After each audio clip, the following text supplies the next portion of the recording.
Video games are considered to be one of the biggest hobbies to nerds like me. People from all walks of life have one thing in common when they just sit back, put on their headphones, and begin immersing themselves in wild adventures that some could only dream to live through in real life. When I was a kid, I binged on my PlayStation 2 for hours with games like Star Wars Battlefront 2, Predator Concrete Jungle, Godzilla Saves the Earth, and even Spyro. This was when video games were at their prime.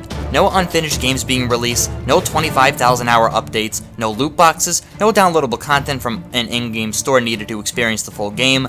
Nah, just the player and the game. Just put the disc into your PlayStation or your Xbox and you're having a blast with classic games. Now we fast forward to present day. The gaming industry still sucks. Remember my video about loot boxes? Yeah, sure, they may have toned it down a bit, but it seems like the industry is just a copycat cookie-cutter competition as to who can do what better, and it's not for the sake of the players, because God knows we don't want this shit.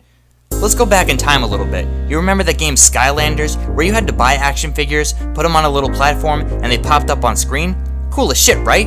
Bam! Disney's doing it, Lego's doing it, everyone's doing it. What's not to like about people buying a $60 game and then being forced to buy $20 action figures to have more characters in the game?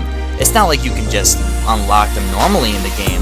Nah, just might as well tell your parents they'll be working overtime to feed your sick obsession with collecting fucking Mickey Mouse and Obi-Wan Kenobi because Disney had to milk this concept 3 times already. Alright, those games died down a little while ago, so what's the big deal? Oh yeah, you still exist.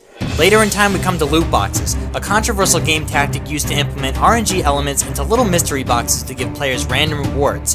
Overwatch kinda got this started, which turned into a nightmare for me because little did 17-year-old Shadow Ninja know that spending $200 all at once on loot boxes for a first-person arcade shooter wasn't that healthy.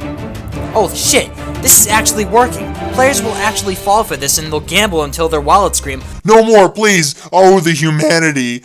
The loot box situation almost tore the gaming community apart after more games started using this method, because it was considered predatory for younger users. It got so bad that EA even capitalized on this, and we all know how that turned out.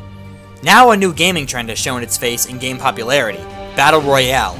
Oh yeah, you saw this coming. I don't even need to go into full detail about this.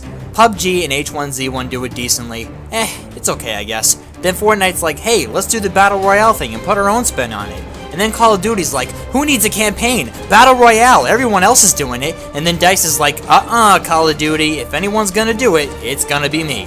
You know where this is going. Gaming companies nowadays are becoming stale. There's little to no originality, as said in the last video. If one game is doing something different, other games do not have to beat the concept to death. It makes the type of game boring if every other title is attempting it. Do I think Disney could make a good action figure game? Yeah, it's cool. Do I think a game about building walls and outliving 100 people on a map could be fun? Yeah, I've played it. It's fun. Do I think EA could pull off a loot box game based around the Star Wars license? The intent is to provide players with a sense of pride and accomplishment for unlocking different heroes.